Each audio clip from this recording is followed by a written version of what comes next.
Looking at this year's Corruption Perceptions Index, better known as the CPI, few would fail to recognize corruption as a central major threat facing humanity, one that destroys lives and communities and undermines countries and institutions.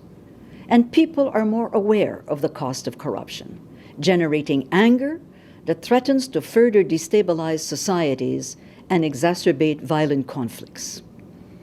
Among the countries scoring very poorly in the index, many are failed states characterized by the repression of human rights, social inequality, and ingrained poverty, in addition to corruption. This year's index also highlights the persistence of entrenched networks and the continuing impunity that allows illicit behavior to go unpunished. The CPI scores countries on a scale from 0, very corrupt, to 100, very clean.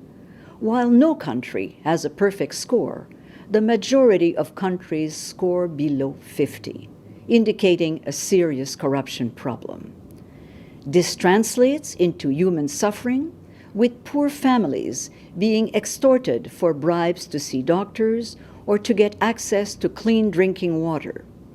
Equally damaging is the failure of basic services such as education or essential infrastructure, because public money is being skimmed off by corrupt leaders. Corruption amounts to a dirty tax, one that hits the poorest and the most vulnerable.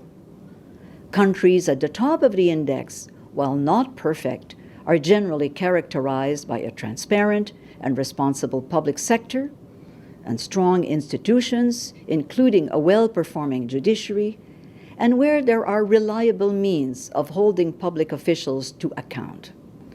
Governments need to integrate anti-corruption actions into all aspects of public decision-making.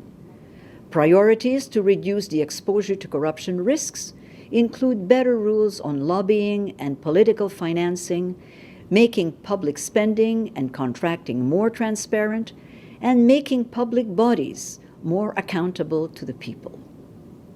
After a year with a global focus on corruption, we expected more governments to take a tougher stance against the abuse of power. The CPI results demonstrate that there are still a large number of societies and governments that need to give a much higher priority to this issue. The many countries mired in economic crisis should see their scores as a clarion call and a tool to demand a more transparent public sector. And it must be our duty to see that call does not go unanswered. Emerging economies that will spend billions on infrastructure should also take heed. The construction of vital infrastructure, a $1.7 trillion industry that involves heavy costs and complex opaque structures, is highly vulnerable to abuse and to corruption. And as the world mobilizes huge sums to renew the fight against poverty, after the Millennium Development Goals deadline of 2015, and with hundreds of billions being spent to respond to climate change, we cannot afford to let corruption be a roadblock to progress on issues that affect the entire world. But these are just some of the challenges the world faces today. We could name many more.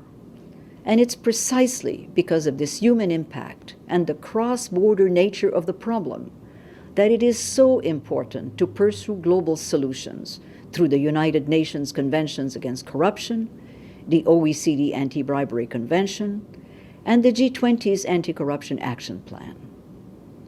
The G20's new Anti-Corruption Action Plan, in particular, will put greater emphasis in 2013-14 on tackling public sector corruption, signaling political will to combat the problem at the highest levels. It is also vital that we take a comprehensive approach in tackling corruption. It does not exist on its own, but rather as a nexus of illicit trade and money flows, organized crime, as well as direct intimidation, and sometimes murder.